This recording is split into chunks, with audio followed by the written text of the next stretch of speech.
What's up guys, E3 is rapidly approaching as an all-digital event this year, and while officially sitting between June 12th and June 15th, there are a whole other host of press conferences sitting either side and during this as well. Most publishers and developers are gearing up to show us what they've been working on. So we've got conferences from Devolver Digital, Take-Two, Square Enix, Capcom, Xbox, Ubisoft, Nintendo, and so on. Notably, PlayStation is absent, and EA, they're doing their own little EA Play on July 22nd, so that'll be cool to see. I'm super excited to see what everyone has been working on, upcoming releases and announcements. It's going to be great. In no particular order, these are 10 games I'm super hyped for, and I'm looking forward to hearing more about, hopefully over the coming weeks and months. But just before we jump in, if you liked the video, please give it a thumbs up and subscribe. It really helps the channel, and we will be doing more reviews, streaming tips, and general game news. So make sure you subscribe to catch those when they drop. You can also come and hang out with me on Twitch at twitch.tv/ProRogueBear. I'm probably live now, so come on over. Looking forward to seeing you. And with all of that out of the way, let's jump in. 12 minutes. Let's start with this one that I've been intrigued by since it was first announced at E3 2019. This is an interactive thriller about a man who is trapped in a time loop, and it's developed by Luis Antonio. And they've got a star-studded cast. I don't really know how they've pulled this off, but they've got James McAvoy, Daisy Ridley from Star Wars, and Willem Dafoe as well. It's expected that a 2021 release date is still in the works, and it will be coming to Xbox and PC at launch. No word yet on whether it's coming to PlayStation or Nintendo platforms at this time. PlayStation may not be here for E3, but I think it's time for Capcom to shed some light on the enigma that is Pragmata. I was getting Hideo Kojima vibes from this game trailer when it was announced on the show. Was that the PlayStation 5 Future Gaming show back in June 2020? Super psyched for it. Kojima's got nothing to do with this game as far as I'm aware, but it was intriguing. You know, the cyborg girl, the spaceman, the satellite crashing down into the city, and then they just leap off to the moon, and I have no idea what it is about, but I am here for it. Apparently, we still have some time until release. Sony back in January stated that 2023 was the expected date, but the game's Twitter account still says 2022. More info coming in 21. And interestingly enough, the Twitter account also says it's coming to Xbox and PC. I believe this was a PS5 exclusive. I hope it's not just a fancy tech demo or a trailer, and that we can get our hands on it very soon. With Capcom being at E3, I'm sure they're going to show something of it off and give us a little taster of what's to come. Very excited for this one.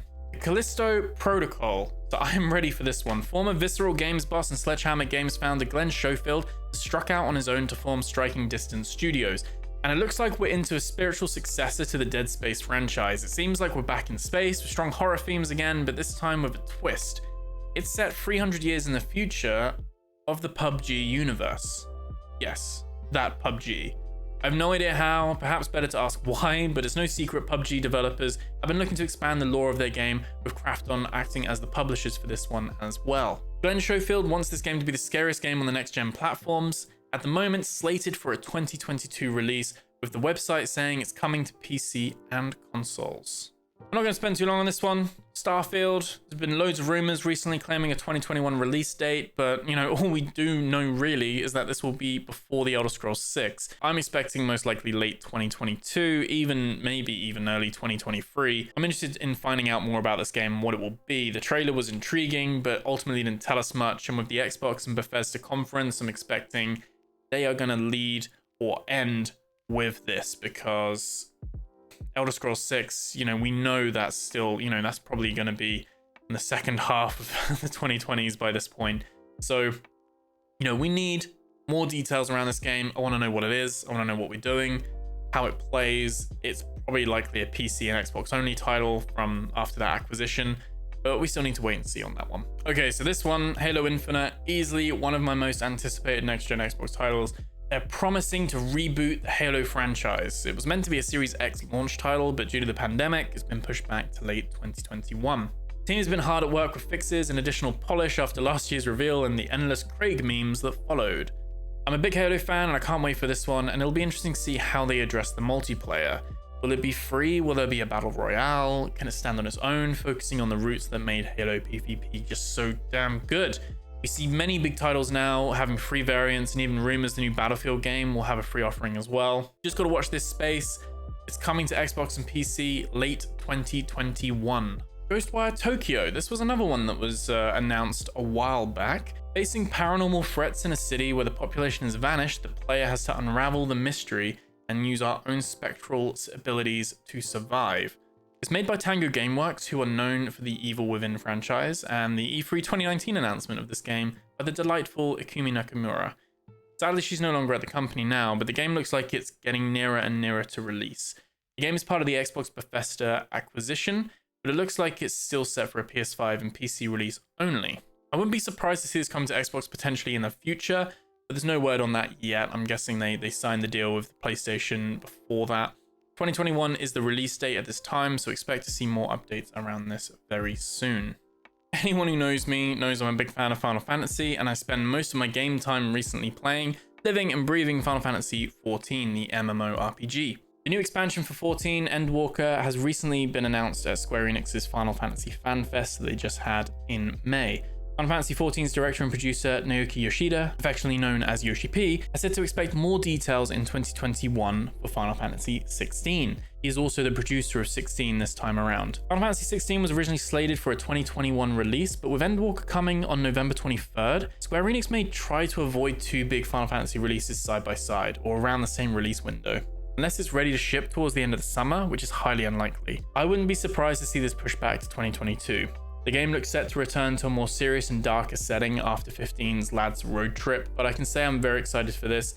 It is confirmed that it is a PS5 exclusive at launch, so perhaps a similar deal to the Final Fantasy VII remaster. We gotta wait for the PC version, and questions over whether an Xbox version will even be ever available. We'll just have to wait and see on this one as well. So back in February, it was announced Pokemon Legends Arceus was announced earlier this year. It's a new action RPG game set in Sinnoh region, a long time before Pokemon Trainers or the Pokemon League even existed. It looks a bit rough around the edges. I wasn't super impressed. I guess it was more of a concept, but you know, at the moment, it's probably holding out for being used on the rumored Switch Pro version that's going to be running it. It feels very Breath of the Wild meets Pokemon, but I can't help but feel like they could have done this with a mainline title. I'm very interested to see how this one goes. And we got Brilliant Diamond and Shining Pearl that's releasing November 19th, so that will keep me busy for the time being. This one actually has January 28th, 2022 release date at the moment as well. So this is one of those ones where they've got a date for it. It's ready. They're working towards that. I'd be shocked this is not at Nintendo's press conference. So Avowed is the latest game being headed up by Obsidian, and it's set in the same world as Pillars of Eternity, and it's this new big first-person fantasy RPG. Obsidian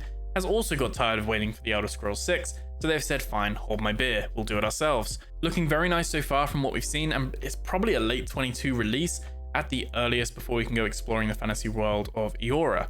Rumored to be fully open world with a dense map to explore, real-time weather systems, in-depth character creation, and various companions to recruit.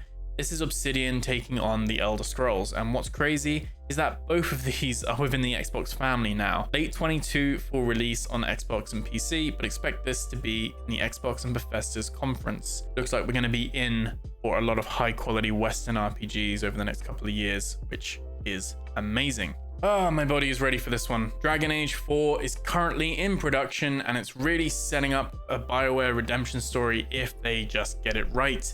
BioWare hasn't had the best time of late, with Anthem being a mess that was ultimately been canned, and Mass Effect Andromeda seeming a bit flat and lacking of ideas or creativity. They've recently revisited what I feel is some of their best work in the past with the Mass Effect Legendary Edition, getting that all remastered and stuff. Hopefully that's given them a bit of more of inspiration as they head back into Dragon Age 4. We'll see the return of BioWare of old, that we all know and love so much. The good news is that this is not going to be a live service or multiplayer of any kind that has been confirmed, so hoping this focus on the story and single player experience will pay off. If this is to appear, it'll be at EA's conference on July 22nd, I'd imagine, but I wouldn't expect this to be released until late 22, maybe even 2023. Previous reports were fiscal 2022, but it's not clear if this was a cautious release date or an optimistic one at this stage. So that's it from me. These are 10 games. I'm really looking forward to finding out more about them. Of course, we have the new Battlefield, which is just revealed, Deathloop, Elden Ring, Far Cry 6, Dying Light 2, Back 4 Blood. It's a great year for games, let's be honest. And I can't wait. There's even Breath of the Wild 2 potentially, and there's just so much coming out. What are you looking forward to seeing? Any game release predictions? Let me know in the comments below. Remember, as always, if you like the video, hit the thumbs up, maybe subscribe, and you can always catch me over on Twitch at twitch.tv/ProRogueBear. I'll be live streaming some of the conferences over the next week as well as an E3 reaction video, so keep posted for that. Until the next one, guys, I'll see you in the next video.